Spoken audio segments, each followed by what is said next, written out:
It's time for some information I know quite a few of you have been waiting on regarding the Ozark Trail Slalom. If you haven't seen or heard about this bike yet, a link in the description. It's something to take note of. And today I have the official geometry specs just in, and you'll be the first to see them. I'm going to start off with info on the frame size that I have, the medium, but don't worry if you're interested in the small or the large frame. I have the geo specs for those too. Why do you even need this information? Well, hardcore riders use it to tell them a lot about a bike and how it's going to perform. For the average buyer, there's information in here that will help you pick the right frame size, and that's especially important on this bike because some things about it are a little different, including one of the specs that I'll get to. So if you're serious about this bike, you might want to watch this video in its entirety to get all the information.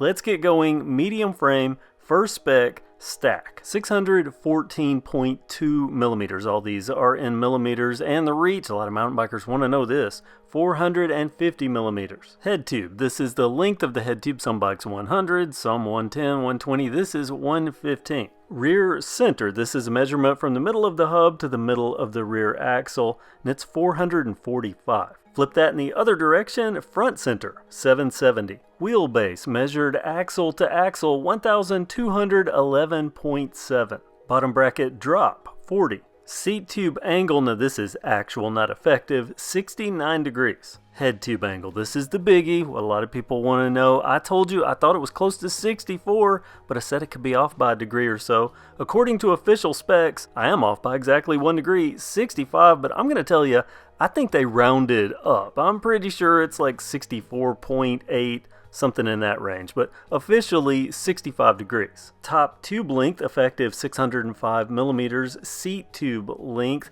I said 16 inches. Officially it's 405 millimeters, which is 15.94 inches. So 16 for the medium frame is accurate. Standover height, medium frame 744.7. We'll be coming back to this. Fork length 535, trail 125.5. We already know the wheel size and the tire size from my review video. So it's official, that's the medium geometry. One or two surprises in there, some things I read into it. I'm sure some others glean more information too. What about the other sizes? Well, here they are. The small and the large, all three lined up for you to compare and contrast with all these different specs.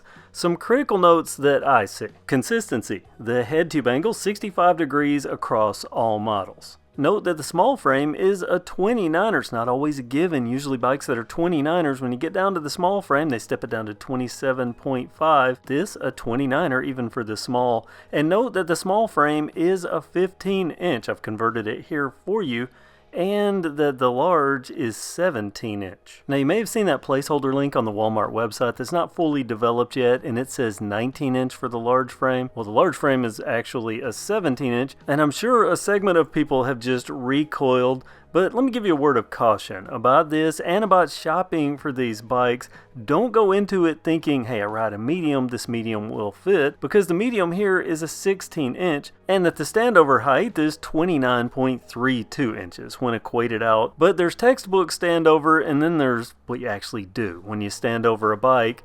And this bike has a very steep top tube angle, and that makes it feel far larger, at least standover wise, than the 16 inch frame would imply. And that's why I think the 17 inch frame, the large, is going to feel like 19 inches plus for many people in most respects, but then there's the reach feels a little short because of the head tube angle. What I'm getting at here is don't make assumptions, pay close attention to all these measurements before you pick the size. Better yet, from what I understand, these will be on the racks in some Walmart stores soon. I've just been told the third week of March. If you can find one, check it out, get on it before you buy it, would be my suggestion, unless you really can read into these specs. And speaking of specs, just in case you couldn't see them in those small windows, here's the different sizes in larger format. You can pause and get the measurements you need. And that's the official specs for the Ozark Trail FS.2 Slalom, and a bonus for anyone that made it this far into the video. I really appreciate the people that watch all of my videos. What about suspension travel? A frequently asked question already, and very important. You want to know how much squish there is